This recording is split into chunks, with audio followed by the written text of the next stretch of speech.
You up and spinning? This is Bill Canda, Custer County Chairman of the Board of Commissioners. It's Wednesday, September 17th, 2025. It's 9 a.m. First, can you all hear me? We don't have the mic today, so we'll speak up.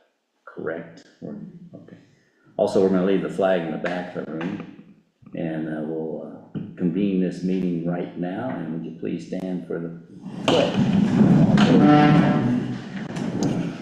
I pledge allegiance to the flag of the United States of America and to the republic for which it stands, one nation, under God, indivisible, with liberty and justice for all. Thank you. Yep. Please bow your heads. Dear Heavenly Father, we gather here today once again to conduct the official business of our county. We ask that you watch over us and keep us,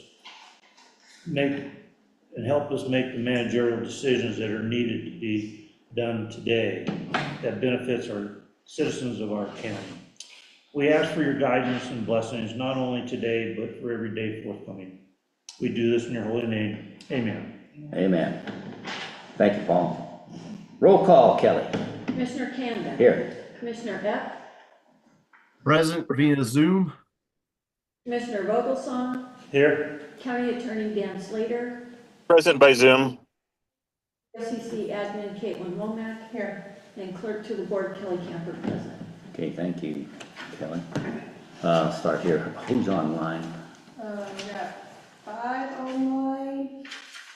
2 already announced. Deb Adams, John Price, and Rob Kleiner. Okay, thanks. And in the room here, we'll start up here in the front row. Name and rank and serial number.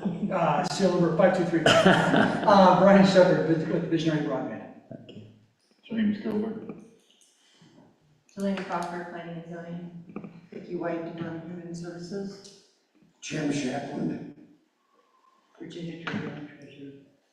Robert Smith, Human Resources, Risk Management. Okay, that's all. Amend the agenda. Paul, you got anything? No, I looked at it this morning when I got here. No change. Lucas, do you have anything? None from me, sir. Okay, I have 2 items. Want to make sure that we spell human services correctly. And I was requested to say that by our admin who's making sure everything's kosher. It's human services. On the agenda, it has human resources. And I have another one that was just added Friday, basically. We need a vote today for a slight dues increase for SCID, the Southern Colorado Economic Development District. And so we'll discuss that and decide whether we agree with the little increase or not. So I'll put that at the bottom of new business. Okay, and with that, how about the minutes from September 10th? Oh. You good? The minutes, I looked at when I first got here and I see nothing that needs to be changed. Make a motion that we accept the minutes from September 10th, 2025. Okay, I'll second that. Minutes for the September board meeting, September the 10th. I thought they were great. I didn't have any corrections. Lucas, you have any corrections? No, sir, I don't. Looked good to me. Okay. So therefore, all in favor, say aye. Paul. Aye. Lucas. Hi. And aye. So we're good. Okay, commissioner items. Paul. No, just had a real good meeting with Liberty Rocks last night. They had a guest speaker for human trafficking, very good presentation, along with, I don't remember her name now, from crisis management out of Canyon City. Both of those were very educational, and we had a lot of information of how much AI has changed the trafficking of children. Very good presentation. Other than that, Delana with We went down and had meetings with fire mitigation, that went very well, that was on Monday, she'll probably talk a little more about that when she comes up. No, she won't. Oh, she's not? Okay.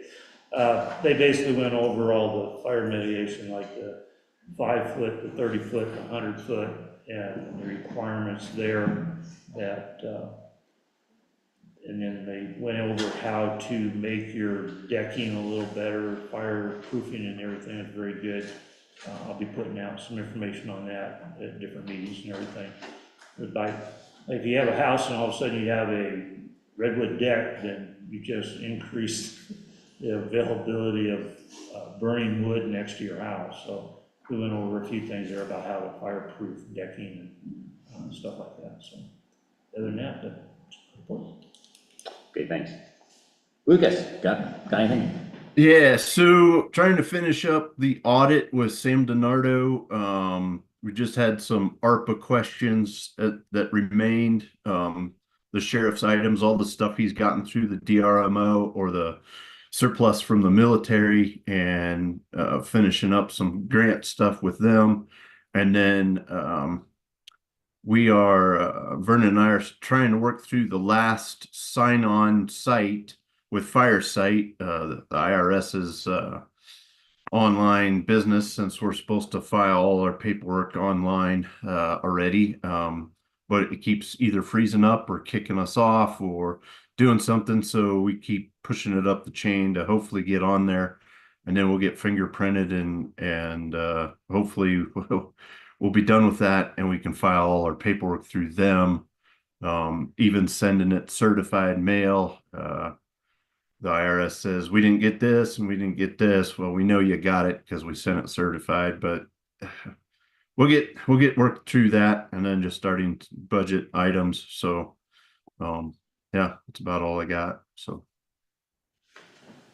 Okay, thank you, Lucas. Hope you're feeling better. yeah, I'll get there. It's going around. Kids.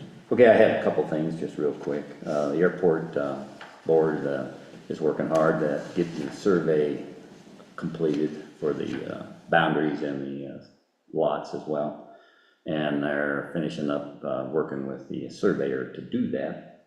And it's all within the budget they've got right now, so that's good news. Also, I spent the Monday in Mesa County, in Grand Junction with the Mesa County Commissioners. Cody Davis was the chairman of the board, and I had a good conversation with him on our initiative to ban pornography to minors under 18 years old, children under 18.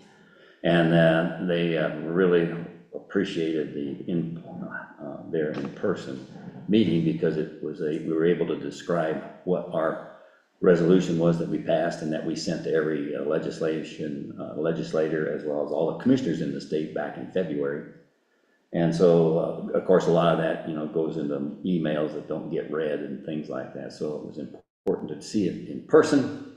They're going to pick up the banner and carry that as well on the development of that initiative. There's 3 steps to it. One is to declare that the county is going to ban it in the county.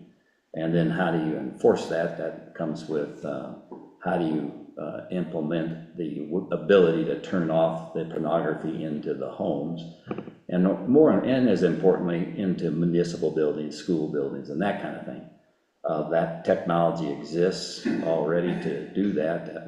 That's where we were right before the Israelis got into the war they're in right now, because the company that's done that, the chief engineer in that company is serving with the IDF in Israel. So that is the capability that will allow us to ban it into public offices and places, and hold the provider accountable, just like you would a provider of alcohol. Take their license away, they can't sell it. So it hits them where it hurts. And that's the first step. The next one is, how do you do it in the home so you can turn it off? It's not just the parent saying, I'm not going to allow it. It's got to be a proof of ID that's valid, and they can do that electronically. And then the next step is to work, how do you hold that, just like if you sold alcohol to a minor, that person that bought it, and the store that sold it are held accountable. So they like that. They're gonna help with that initiative as well, so that was good news. Really appreciate it, and that's a big county. And it's a bipartisan issue, and they appreciated the opportunity to participate. And I think that's it for now that I have, and I'm probably gonna think of something else later. Thanks. Okay, and next up would be the attorney. How about it, Dan, you there? Yeah, I'm here. I don't have a whole lot. The reason I'm not there is I'm at the Special District Association Conference up in Keystone, and there's a lot of things here that are relevant, not just to special districts, but also to county government. So that's, I think, helpful to the county as well as others. But I don't think I have anything to cover that's not already on the agenda. Okay, and since you mentioned it, we do have an executive session today, and you'll be online for that, of course. Yes. And that brings us to the admin. Okay. No, I don't know. Thanks. Okay, elected officials reports, and we've got the treasurer here today, and everybody else is off the hook personally today. We've got all the reports. Thanks for being here, Virginia.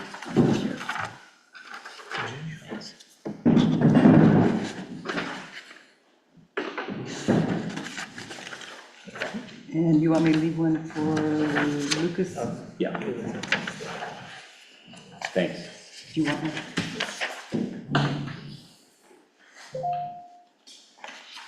Okay, have you got any? Get an extra one? Yeah, I've got, yeah, thanks. So Virginia, what, from your perspective, this report is, of course, from July the 1st through 31st. And the general fund balance at the beginning was $5,855,259.31.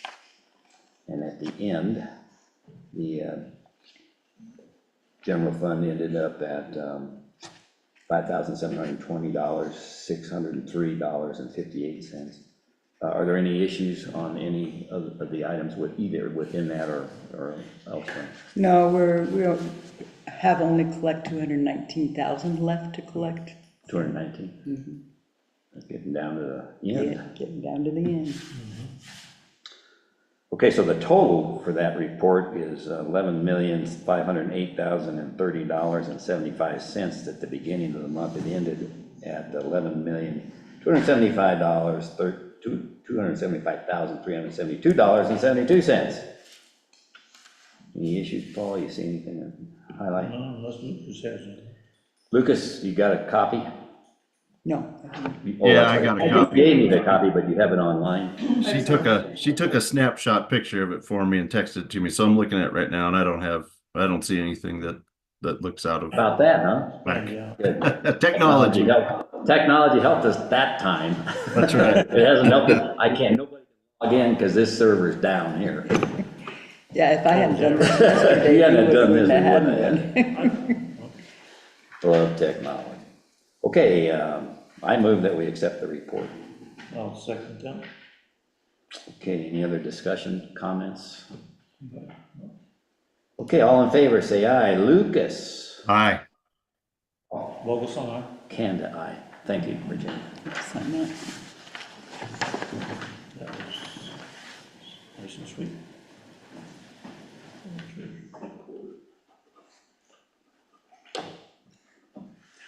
There you go, thank you. You need your ink. Finished business.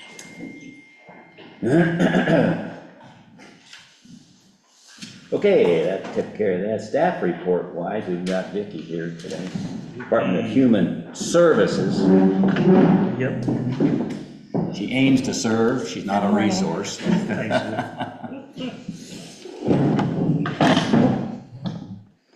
I'm killing everything this morning. There you go. So speak up pretty loud so we can hear, and then you got a good report, I know. So I wanted to do this report, because we have a couple anomalies on our report. So with our issuance, there's one section, with most of them, they're around the same amount every single month that we, issue. The one that was the biggest, was the out-of-home placements. We spent in August, $46,823, out-of-home placements. Those are for foster care. Prior to this, we average anywhere between $5,700 to $6,300 a month. But this is due, that increase is due to the number of children that we have in placement right now. So we went from one child in placement to now we have 7 in placement. So paying those foster care homes to care for those children. So that was one of the anomalies that I wanted to bring up. Also on the report, I did add burials, and we paid out in August, we paid out $1,500 for burials, for those who qualified for burials. So our total EBT issuance was $135,610 for the month of August. Let's see. The other thing that I wanted to mention was I noticed that we don't have like reports for our medical assistants. And I'm sorry I did not add it to this report because I did not find a report until after I submitted the report. There's a report that gives me the number of cases that we have when we serve those community members that are on medical assistance. And so I found out that we have 543 cases, so that's households. And then I have this really thick report that doesn't break it down by how, the medical programs, because we have a ton of medical programs. But we actually serve in the community 1,329 individuals. So I thought that was really interesting data to find out how many people do actually receive some medical services. So when you from say that, DHS. how do you serve them? What does that mean? So meaning that they're receiving medical assistance, some type of medical assistance through Department of Human Services. So they can help them be eligible and Correct. achieve. So they've been approved for some type of medical, so that could be Medicaid. Yeah. It could be any type of Medicaid program. It could also be a Medicaid program that provides and pays for their Part B premium every single month. So that's part of a Medicaid program. So we have different programs that do different things through Medicaid. So some of them are not full-blown Medicaid, some of them we just pay the Part B premium to assist them because they don't qualify for the Medicaid.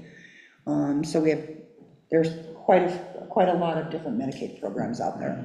That number once again, For the number of individuals, there was 1,329. And we had to hand count those because there's no report out there that, I just want to know how many individuals that we have on in our community. Okay. If you do go down to, child welfare intakes, for the month of August, we had 1 referral, we screened in 1. So our total ongoing cases we have 4. APS, the total number of referrals, actually we got quite a few in August, we had 7. We screened in 6 of those. We went out on those calls, as you'll notice down below a little bit where it says total ongoing cases. We still only have 2, so when we went out on those calls for adult protection services, we actually closed those cases because those calls were either family members were handling the situation of what was going on and or services were already being put in place for that individual, and or the person didn't meet the criteria and they told us they did not want our help. So that would be reasons why we go out and then we end up just closing the case, if that makes sense. Yep. Okay. And then under the child support services, you guys received the report with zeros on it. and I'll pass these around, because I updated 71 that. cases and $0. Yeah, well, we did receive dollars, so I did update the report, because I received it after the fact. I got one for you, Lucas. So, of course, child support is on the federal state fiscal year. So in the month of August, we received, or we didn't receive, we actually received for child support payments to custodial parties, $17,526.29. And our year-to-date collections for custodial parties is $147,706.59 for So where do you collect that from? collected from. So those payments are received at the Family Support Registry Okay. in Denver. And then those payments are issued to the custodial parties Okay. once it's received. Got it. Our eligibility cases processed, new applications, we had 12. Percentage approved, 70% of those were approved, and redeterminations processed, we had 41, and 71% of those were approved, because you wanted to know the approval rate on our applications and our redeterminations. Good. What are you striving to get, 100%? Of approval? Yeah, we'll never get there. So Well, you're happy with 70, or you? No, I mean, it's so, when we talk about approval rates, we're talking about those people who still qualify. Yeah, if they do. Based on their income, number of people in the household, each program has its own specific rules on how So they some won't be qualify. disqualified. Yeah, so they would not qualify. So let's say someone originally got food assistance, maybe TANF or something like that. Could be old age pension, could be A&D, which is aid to needy and disabled. They qualified for it, but at redetermination, now they have employment or their income is increased and they no longer qualify. So that could be the reason. Or the percentage rates can change as well under redeterminations because they did not turn in their redetermination when it was due. And they have 30 days after the redetermination date is due to turn in their stuff to requalify. Otherwise, they have to reapply for their services. So, I mean, there's ins and outs for at least reapplying and if they miss things.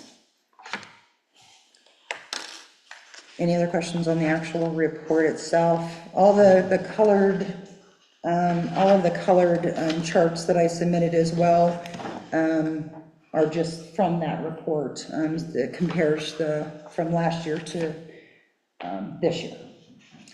The other kind of quick thing I want to talk about was possible pending HR1 impact estimates that the state gave us from the big beautiful bill when it comes to food assistance. I don't have any data on medical assistance as of right now, but I wanted to kind of keep the community and the board up to date. So they are waiting on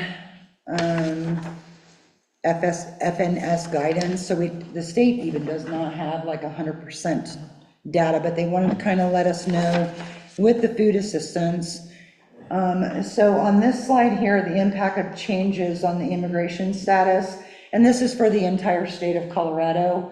And again, this is food assistance only. So asylees and refugees that could lose eligibility for food assistance for the entire state, the total count would be 3,950 when they did a quick review of cases.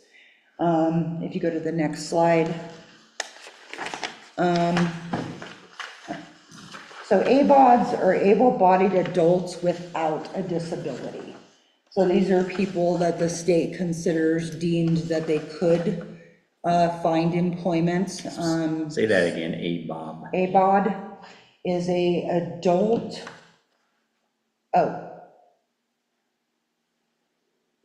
okay, I just said it, and now, it's an adult with, so it's an able-bodied adult without a disability. Oh. Okay?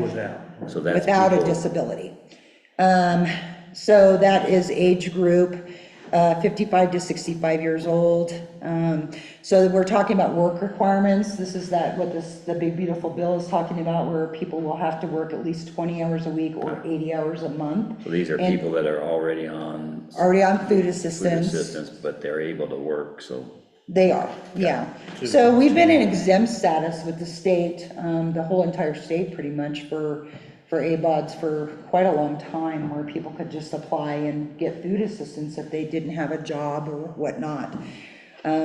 So for the total count for the state for an ABOD is 81,102 people that could be affected on their food assistance if they do not, that will be subject to work requirements. Do you have a count on what's in Custer County? Yes, that's coming.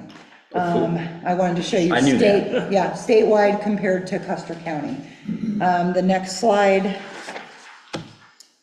So the EEBT is the energy, so if somebody is, or if they're receiving LEAP. So right now, we have quite a few people who get like what's called a credit.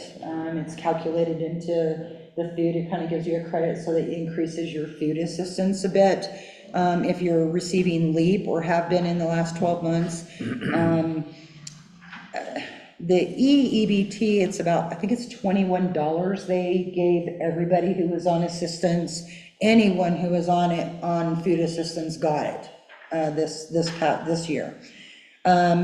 So in regards to if they have no elderly or disabled household members, they will lose that HCUA credit that is calculated into the amount of food assistance that they get every month.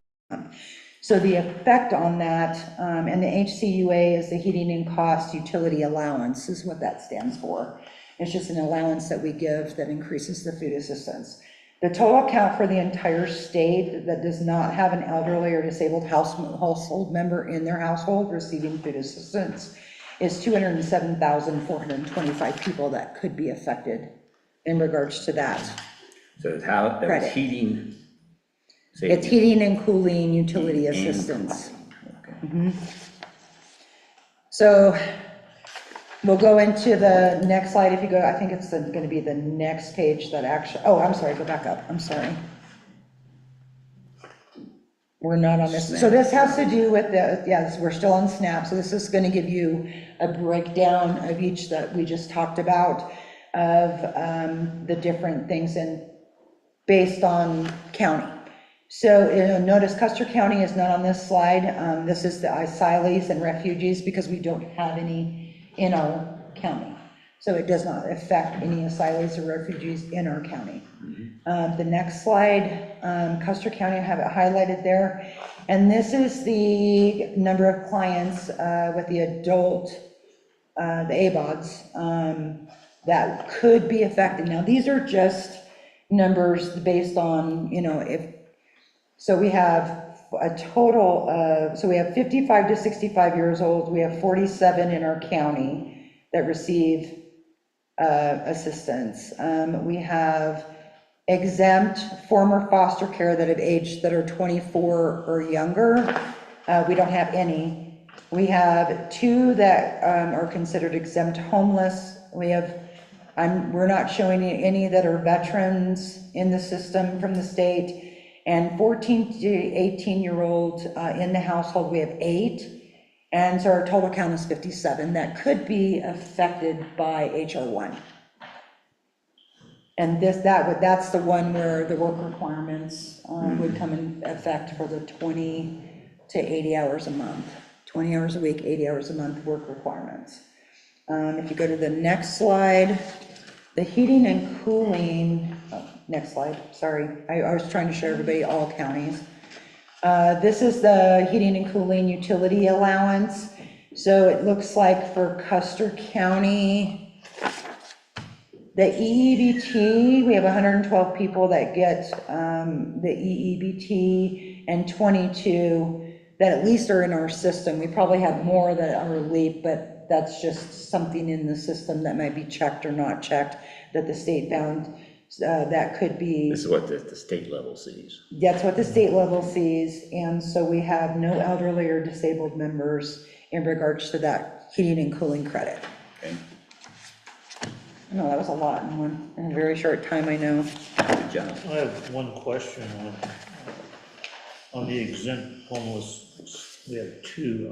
Are they in any kind of shelter or anything, or? Yes, so we at DHS consider homeless, it's not living out on the street, it's not living, you know. In a tent. So, well, it could be. So we've got, and I can't tell you what those, but they're reporting that they're homeless. So in the state's eyes of DHS, homeless could be you're couch surfing, you're living with a family member, it's not your house, but you're living with a family member temporarily until you find a place of your own. They could be living in a car, they could be living in a tent, they could be living, they're just considered homeless. Okay, So thank you. homeless is not, that definition is a little bit different for Department of Human Services. Got it. Appreciate it, thank you. Good job, thanks. Hey, Vicky, Glad you took the time to do it. Go ahead. explain more about the bit under ABOD, under the 14 to 18-year-old. What is, can you expound on that a little more? I'm a little less familiar with that. So the ABOD, that's just, we have an ABOD with a 14 to 18-year-olds in the household. So when you have because there are some students and kiddos that are not enrolled in school in some ages that can work. So who's the able bodies? Not the 14-year-old, it's the parent? It's a parent. Yeah. Yeah. Okay. So it's just breaking it down for the So ABODs. so that could be both mom and dad, or could it just be a single mother home or something? Correct. Do you know? Okay. No, Okay. we do not have it broken down by that number there. It's But just that telling us household's receiving the money for those 14 to 18-year-olds? the food assistance. Yeah. Yeah. Okay. So that's how many households that have 14 to 18-year-olds in the household that are receiving So there's 18 of them, food assistance, 8 of them, or 8. yeah. Okay. No, thank you very much. Any other questions? Other questions? Open it up. I don't have any. Good report. Thank you. I'm glad you did this. Yeah. Right. Well, the more information I receive in regards to HR1, I will send it to the commissioners, and then, of course, report anything as I get anything, but right now, it's just still kind of up in the air of, you know, how are things gonna work, when's the system gonna be updated, and training for staff in regards to different things, and like I said, I haven't heard anything on the medical side, other than the work requirements are going to occur pretty much the same way, 20 hours to 80 hours a month, Okay, okay? sounds like a plan. Thanks a bunch. Thank you, Vicky. Do a left hand for Lucas. You're ambidextrous, isn't it? There you go, yeah. Okay, that was the, it for the reports. We've got our copies, and the copies that are sent in are online for the public. You can go to that, in theory. Not yet, I was giving It- you guys it a will chance be. to look through them. Yeah. And Lucas, I have your Yeah, copies we of did. the handouts. Thank you. Okay, thank you very much. So that brings us to new business, or unfinished, I should say, which is none. And that brings us to new business. So I'll remind you to silence your phone. I didn't do that at the top end, and I heard mine bing, so it caught me. So if you haven't silenced it, do it. New business-wise, we'll have a presentation of the consideration, and then we'll have the comments. So the first one up is with you, Vicki. Apparently, it's a contract cancellation. So who's presenting that? Cheers. We should have let you stay. Oh, I thought we were gonna do like unfinished, I think you skipped unfinished business. No. So Dream Ortiz is our, she is our child welfare adult protection supervisor out of Huerfano County. She works part-time for us. Copy. And we submitted a letter asking for consideration to cancel the contract and then hire her at the part-time, as a part-time employee. So, What did you say she was, adult? she's the child welfare adult protection services supervisor. Okay, can you afford it? I did. I mean, I did, I sent it to the actual letter. Yeah, I got the letter. Yeah, that's what, I was just, not forward, I said afford. You're hiring a new employee.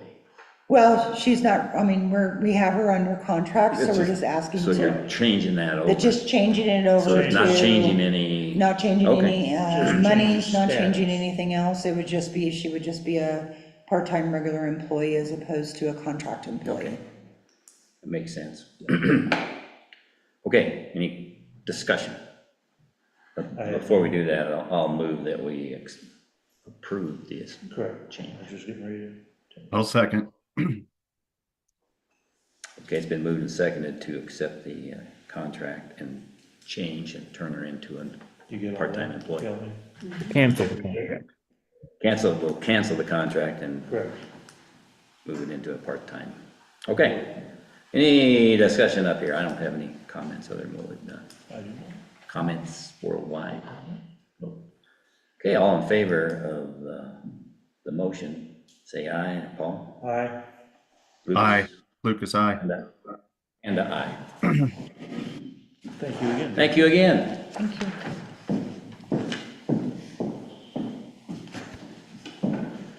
Okay, we got a special event permit for the Greenhorn Valley Chamber of Commerce. Who knew? So, yes, this is a special event permit. The Greenhorn Valley Chamber of Commerce is applying for it. The event will be down, in San Isabel at the campground right before you get into San Isabel, on the right-hand side there. It's just, what it is a, like a Vegas night. They're gonna have, somebody come in with all the Vegas games and stuff, and do a fundraiser, and, I have all of the, Permit. all the paperwork. She's paid her fees of $25 to the state and $25 to us. I think this is it's on October 11th, 4 to 10 p.m. And they just need approval. Is there a sheriff's impact here? And I would, I mean, somebody, if needed, I would say, yeah, make sure he knows, I guess. yeah. The person, I have a question, that the person that's here is gonna be in attendance, and as long as they have Everbridge to call 911 on or to talk with them, Yes, or any kind of weather issues or anything from that. But also, what Rich Smith just said on the last one we did, just make sure they know that their quickest access to emergency or any problem is 911. Yeah. And so do you want me to reach out to them on that? you could if you want, Because we're gonna add that to the permits now, about how to log into Everbridge and call 911 if there's any emergency, so. right. So I'll reach out to them. Don't have it.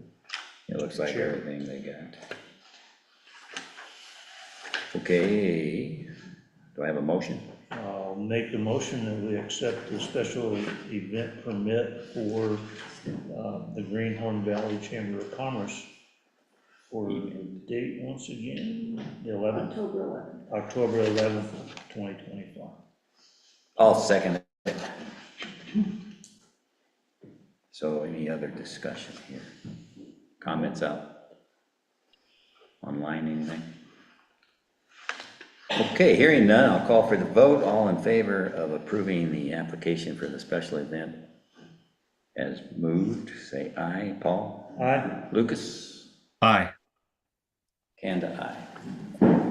Thank you. Signature later if you need it. Okay, next up, consideration of selling the landfill garbage truck, is that what's up? No, you skipped. Well, oh, I'm sorry, I checked off the Sangre de Cristo Electric special use permit. I saw the use permit, There is a and I thought we just did it. Special The event permit. Special use permit. Now you get a Now I chance. get a chance. How's your arm doing? It's okay. Okay, Delana, you are on. Okay, so I'm here today.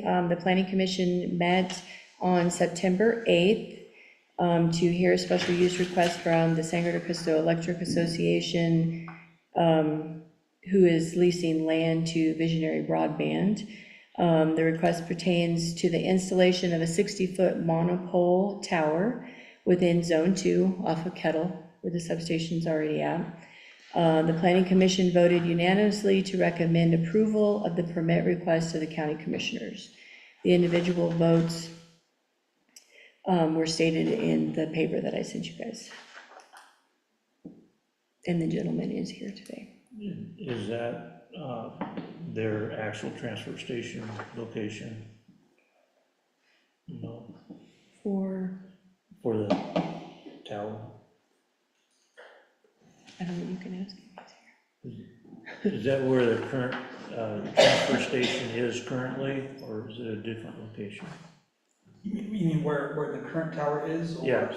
The current tower that we will be decommissioning is at the Arley Family Farm. A little bit southwest of that. So that's, our intention is to build a brand new tower at the substation, given there's existing infrastructure, and the Riggs family wants to get rid of the tower on their property, so. Okay, is that the same services on the tower? Yes, so the new tower will allow us to provide services to approximately 100 residents that currently do not have access to broadband. And it will allow us to upgrade the infrastructure that we currently use. So it will increase service to approximately 800 more residents throughout the valley. So it'll have an impact on about 900 residents. So that's a natural increase in elevation also, correct? The elevation, it actually, I believe an overall elevation is a little bit lower, but it still has a good view shed of the entire area, and we have enough range. I think when the view shed came out, I think we did lose like one home that we're not going to be able to provide service to anymore, potentially. But again, the overall increase, like, as I said, there'll be 100 homes. The overall area. Yeah. Okay, thank you. This is another question. How does this impact our broadband program we currently have scheduled to begin? As far as what we've had in the past, we've got a program that's still valid, and they're working we've been approved for it, but they're working the details now based on the new criteria. What we can't do is have it interfere with the current one, so that we lose the capability to get what we really want, which is fiber into the valley, up through Walsenburg, Texas Creek, and then from here down to Wetmore. And so, do we know the impact on that yet? Have we talked about it? Did that come up in the discussion? No. Okay, that to me is an issue that we need to make sure we have. What's the timing on doing this? Wanting to do it? Yes, Commissioner. So I'm not fully versed on the broadband program you're referring to. I do know there is the current federal program, which our company Visionary has been awarded funds to build out fiber to approximately 1,000 folks in the valley, which includes both Silver Cliff and West Cliff. Our contractor's Hilltop that we've already competed it down to that, and that's the one, and that's the fiber that I'm talking about that's already been approved in the rights of way for the state highway already, both coming and going. So I want to make sure that it doesn't impact that adversely, where we can't complete that to all the main municipalities, which is Silver Cliff and West Cliff and the schools and all that, as well as individual residences, which is the scope of this program that we currently have. So I would like to see that before we kick this in and make a mistake or not, or see if it's compatible. So what's the timing that you're trying to do this with, in the bottom line here? Well, the tower, we hope to complete the tower. So we received a grant for this tower from the state, the state high cost support mechanism. So we hope to complete the tower as soon as we can, if we're afforded the permit, which would be, by the end of October before the season flies. So in terms of how this fits into any other broadband service, we're already providing service. We already provide service throughout the valley. Yeah, so is Hilltop. Yeah, yeah, exactly. So That's why I want to make sure that everything meshes together and we do the best we can for all the citizens in the county, not just a few. yes, That we've already got I'm sorry. a big program that we've been doing for the last 3 years, actually. And the towns and the counties have invested a lot of money into it already. So we just need to understand that impact, I think, so we can make an intelligent decision. Yeah, so what we're doing. Maybe we ought to take a time to take a workshop and get it really understood on how the programs work together. We don't want to lose ours. Okay, according to the actual commission hearing they had, the state senator says will bring improvements and will not interfere with existing infrastructure since it's going to be in an existing local substation. Currently, it is not a substation, correct? Correct, no, so currently we have a tower, as I mentioned, at the Arley Family Farm, that's providing wireless. Know it very well. Okay, great, so they want that tower taken down, which I don't blame them for. So we are simply taking our existing tower that provides service right now, we're serving broadband to. But you're expanding it to 900 more people. We're basically upgrading the service. That's what I mean, that's what you Yes, said. so- It's 800 more people that I don't know how that impacts the count that we had to, we are already a certified broadband ready community in municipalities. That was a state grant and a letter from the governor awarding that to us. So we need to understand, all I care about is understanding what the impact, I don't know what it is. I heard 800 people. I don't know whether that dovetails with what we're already planning to serve with fiber in the county or not. So I would like to see, personally, this is my opinion, like to see us get it together and get the Hilltop and you guys to talk, and let's see where we really are with the two programs before we approve this. Because right now you've got service. I know the rigs want to move it, and so let's see how that, let's want to understand it. We sure don't want to lose fiber. Fiber is more the bandwidth we get to serve major loads of, and that includes the Starlink stuff. That Starlink can't even do that. They do individual homes and individual things a lot better. But as far as serving the loads you get with schools, government offices, city offices in the municipalities, that's a heavier load. And we want the fiber. We need it. So I guess what I was saying earlier, the program which I believe you're speaking of has been settled by the state. It's called the BEAD program. So all the money has already been allocated. Hilltop was not allocated any money in the area. they were allocated, yes, they were. But that's what we got to get, people that are that, because we sure, whether that BEAD thing was done correctly, I don't know.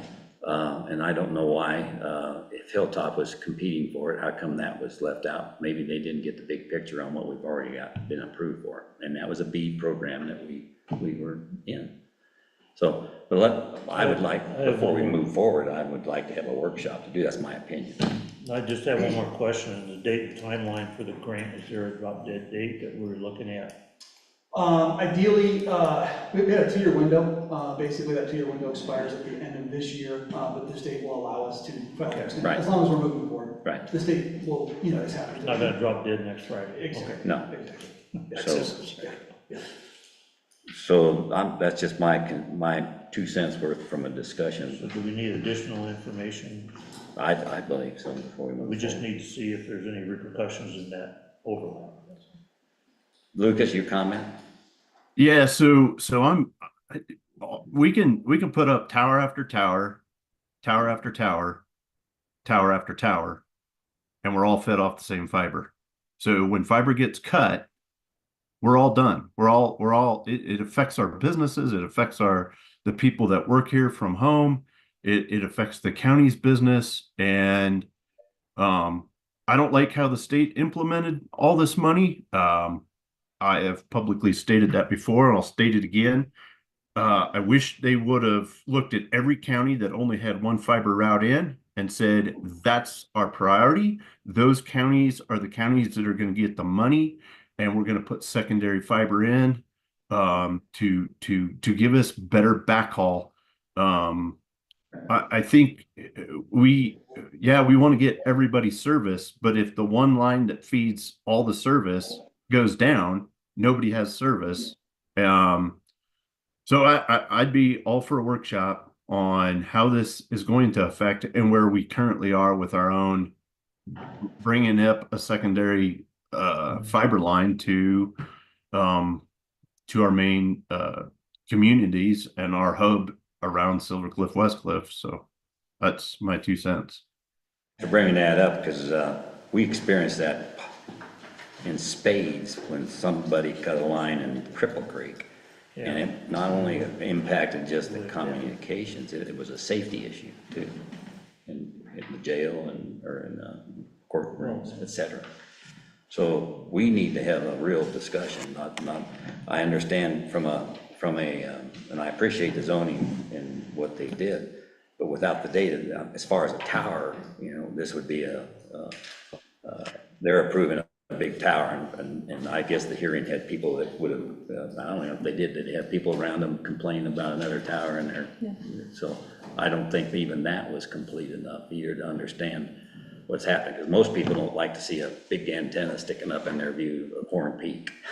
My view, that's what It's lower than the other towers that are out there already. If it's not lower than the one on the Riggs Ranch, that's a pretty short tower. How tall is the tower? Is it exceed 25 feet? 60 feet, It's 60 feet? yeah. Pretty significant. So, we caught all kinds of grief on the fake tree out here by Hermit Park. They were given a height variance by the BZA. Yeah. Okay, so that's my 2 cents. I would like to table this. You agree, Lucas? So how soon can we, because I think I'm all for this. I just want one question answered. Is this going to affect us getting any money to bring fiber up into the county from a surrounding county that's got fiber, or from the interstate, or wherever it's going to come from? Correct. So we can work out a schedule when the workshop could happen, and we can do it as soon as we're available. So is that a motion? Yeah, I move we table this until we have a workshop. There's not a motion to approve the permit yet, so tabling it isn't. I guess we're not tabling the motion. You don't need a motion to table. Right. Yeah, let's just, let's void it. What do we want? How do you want to call it? We'll take You this can- up after. Yeah, you can just put it on a different agenda. You don't even necessarily need to have a motion. That's right. Okay, We're good? we'll work that out. Thanks for the, Can I ask a question? sure. Are you gonna take the other tower down regardless of whether you can put the new one on? So the Riggs family has indicated that when our contract is up, if we don't have a new tower, that we will no longer have a contract. So, When's that up? So that'll come down. well, their tower has always been there, the tower. It'll just not be utilized by you. Yeah, the existing tower is an old windmill tower, so I don't know if the Riggs family is going to take that tower down. There's several other things on that tower besides you guys, I think. We're the only ones right now on, with equipment, with actual telecommunications equipment Thought on the that Hilltop tower. still had some. So if this new tower is not erected, then when the contract with the Riggs family goes away, the people that are being serviced won't be serviced. Correct, but they will lose service. Yes. When is that? I believe our contract is up next year. Okay, we got time. Okay, thanks. Thank you. Thank you, Tony. Now can we sell a garbage truck? the consideration of selling the landfill garbage truck. I, Lucas Sepp, move to consider selling the landfill garbage truck. Or not consider it, but just do it. And you're gonna sell it how, Lucas? Through Purple Wave. Okay, that's good. Okay, so that's the motion. Yes. I'll second it. Or you can, you wanna second it? Doesn't matter. People are- Hey, Paul second that one. Your last name's shorter than mine. You got that, Kelly? You have a second? Okay, so which garbage truck is it? It's the old one out there. That's the one they move I around? think it's an old International, is it not? Oh, It's old. I think it's the only one out there. That, Hey, this is Brian. It's a Ford. It's an old Ford Loadmaster trash truck. Hasn't been used since I've been here, 5 years. So yeah, been it's time sitting for it there? to go. Yep. It's worth getting it out of there and clearing the air. Correct. Thanks for that, Ryan. Any comments? It's been moved and seconded to sell the garbage truck. Hearing none, I'll call for the vote. All in favor, say aye. Paul? Vogel's aye. Lucas? Lucas, aye. And aye. Thank you, Lucas. Thank you, Paul. Thank you. Okay, we're gonna sell another vehicle, 2001 GMC Yukon. And that one is the, We're using the same means on that one, Lucas? Yeah, that's the old airport, the Oh, vehicle. okay. It's got 200 and some thousand miles on it. It's costing us more to repair every year than what that thing's worth. So Okay. I make a motion that we do sell the landfill garbage truck we're doing the same purple auction. It's the Yukon. You mean- Couldn't remember the name. okay, I'll second it. Give me a second. Okay, any other comments? Been a motion made. All in favor of selling the 2001 GMC Yukon per the motion, say aye. Lucas? Lucas, aye. Kanda, aye. Vogel's aye. Song, aye.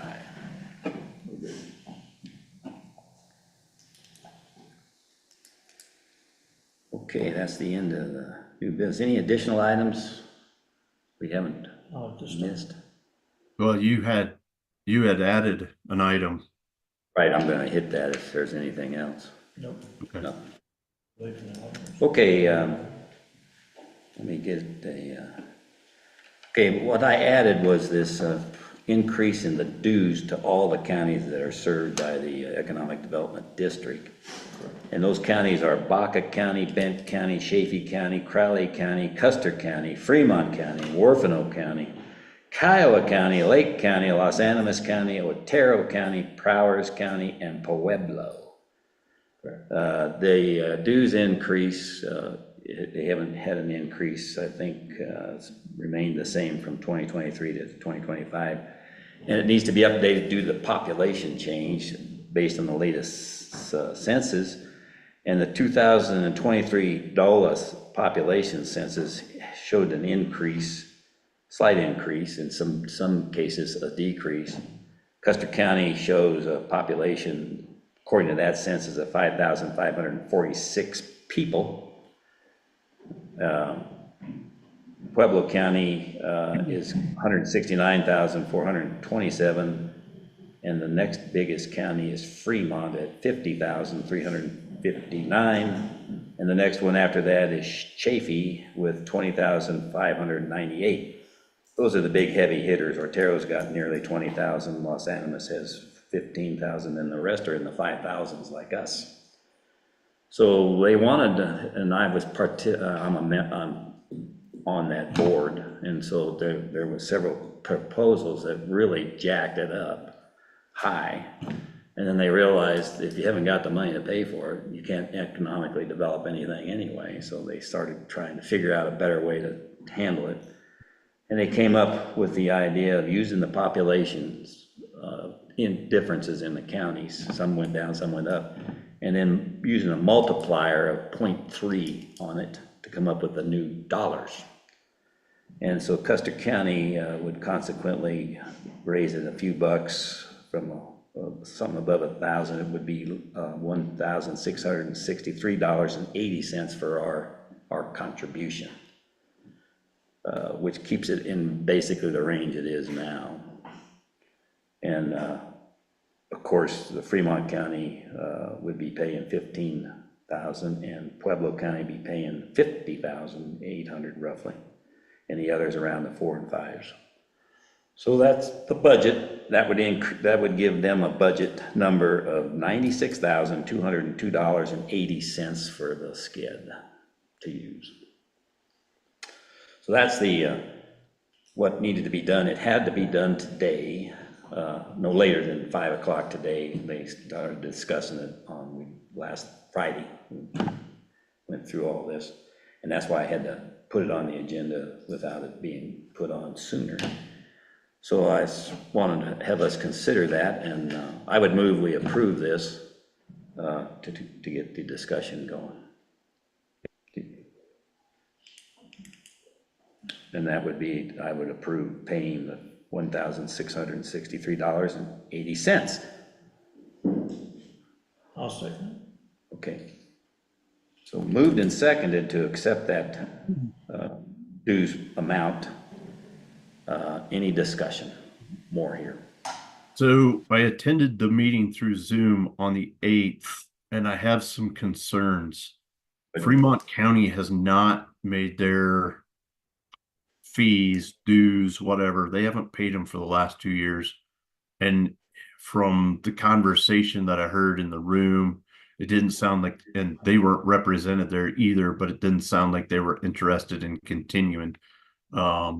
Because I have the second biggest portion of dues to that organization. I haven't got a report on their audit, but their audit report didn't go very well. So I haven't seen it either. Yeah, I've got some concerns about what are we getting for our monies there. I know it's not a lot, but I don't know. Just have some concerns there. I do think.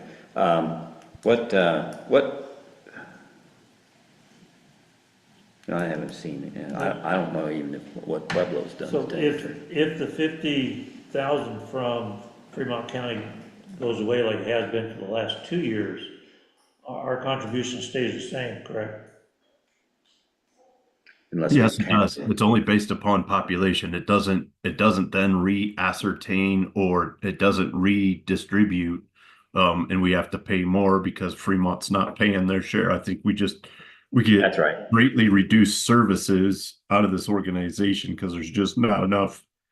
That 50,000 is a big chunk of it. So, You know what we probably ought to do is, I know Kiowa had abstained on their vote on to approve it or not. Speak up. So I'm good with. I'd like to check in with Fremont County and find out what they're doing. To tell you the truth. yeah, and I think maybe we need to talk to not Leslie, the director, but the chairman of the board. His name escapes me right at the moment, but That's his name is Carl Sportleather. no, it's somebody else now. It used to be Carl.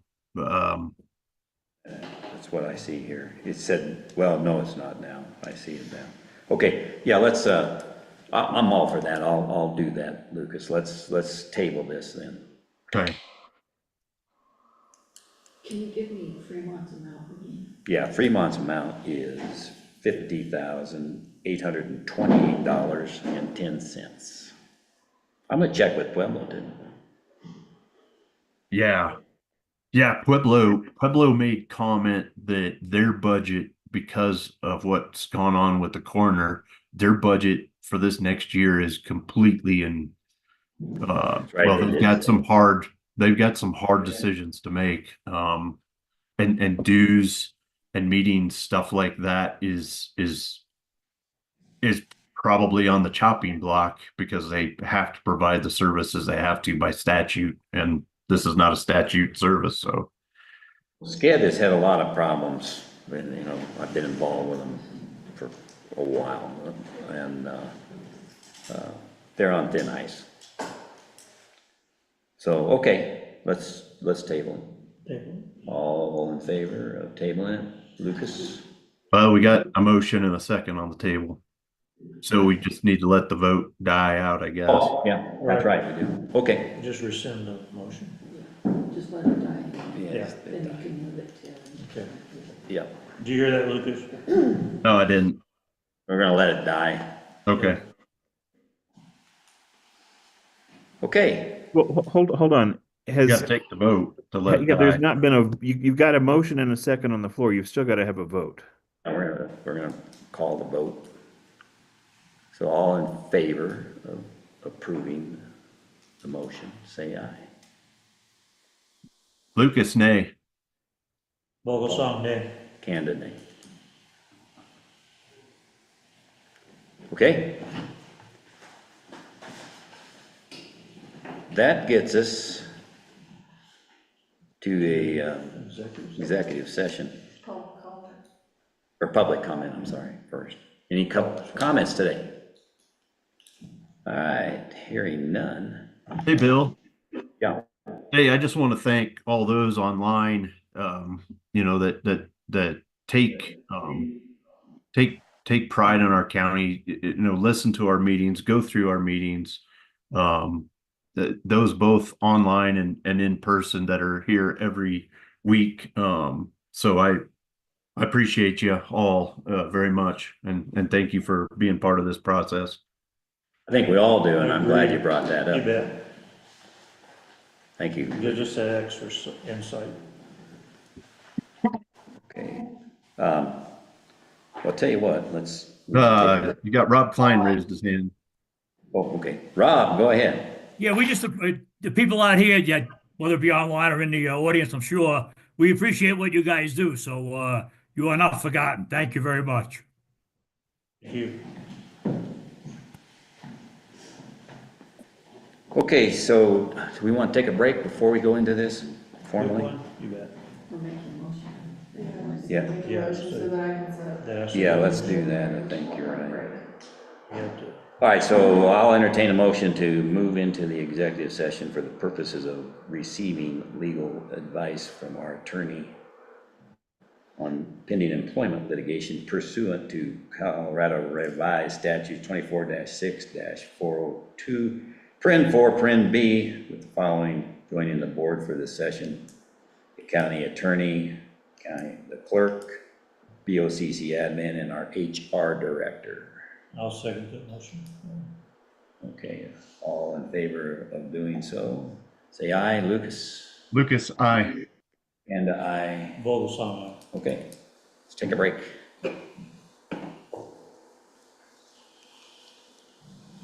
Kayla, who was the Rob guy? Klein.